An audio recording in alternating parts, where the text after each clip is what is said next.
El neoinstitucionalismo económico como escuela de pensamiento surge con una nueva visión institucionalista, desarrolla de una forma sistemática y disciplinaria las instituciones desde un punto de vista económico con interrelaciones con otras ciencias y disciplinas. La economía neoclásica es la principal fuente de la teoría económica convencional. Su sustento microeconómico es el modelo de competencia perfecta, para el cual el mercado es el protagonista y de acuerdo a los supuestos allí establecidos siempre se alcanza la eficiencia. Sin embargo, las circunstancias que impiden dicha competencia han sido tomadas en cuenta por importantes economistas, quienes han desarrollado diversas teorías alternativas.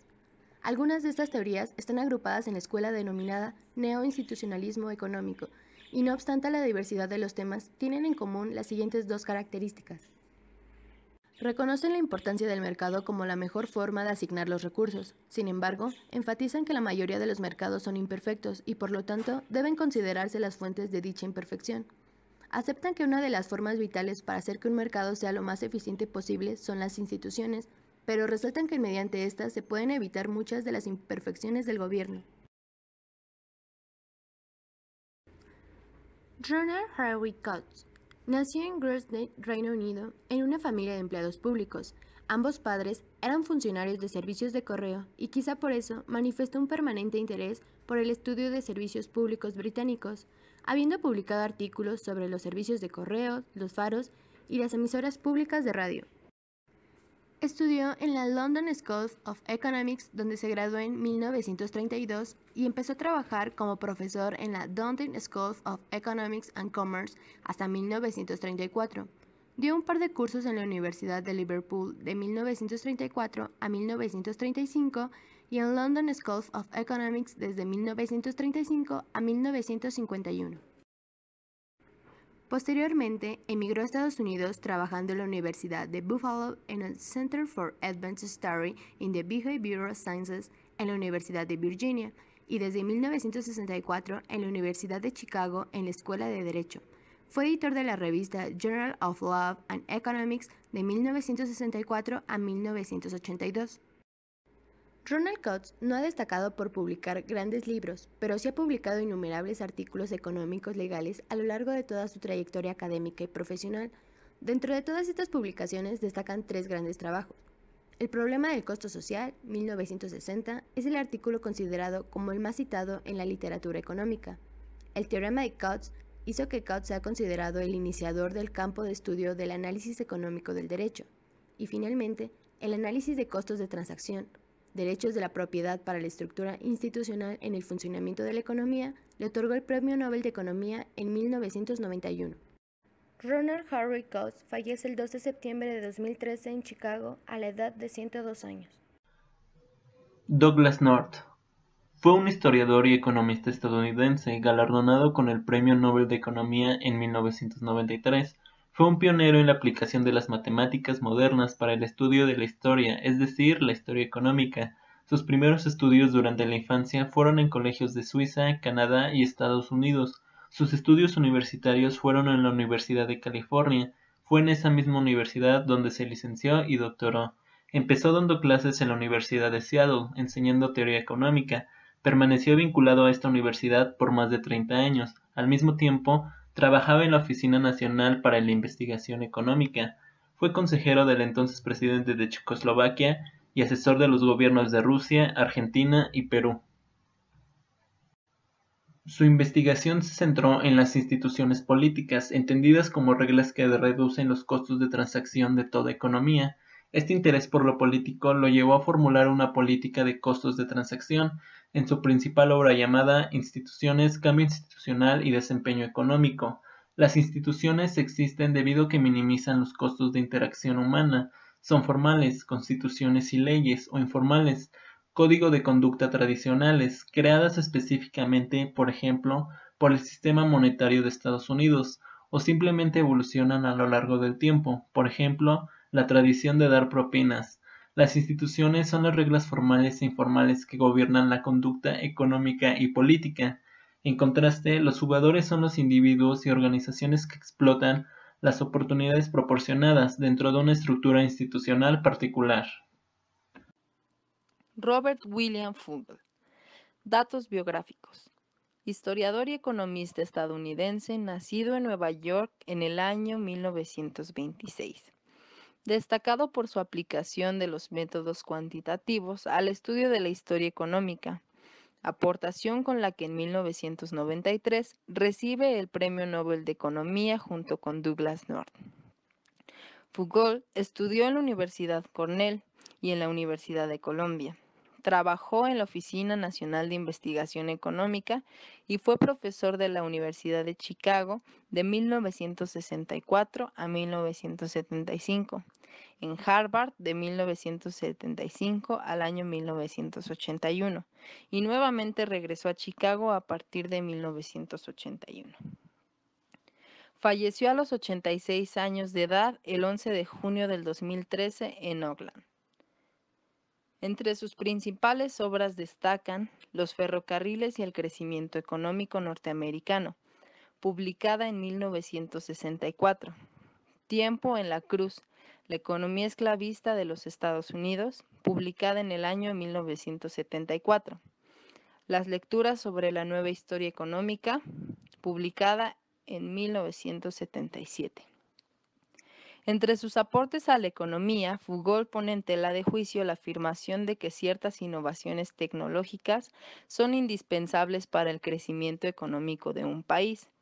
Es por ello que aplica específicas técnicas econométricas para demostrar que sus antecesores sobreestimaron la importancia del ferrocarril en la economía.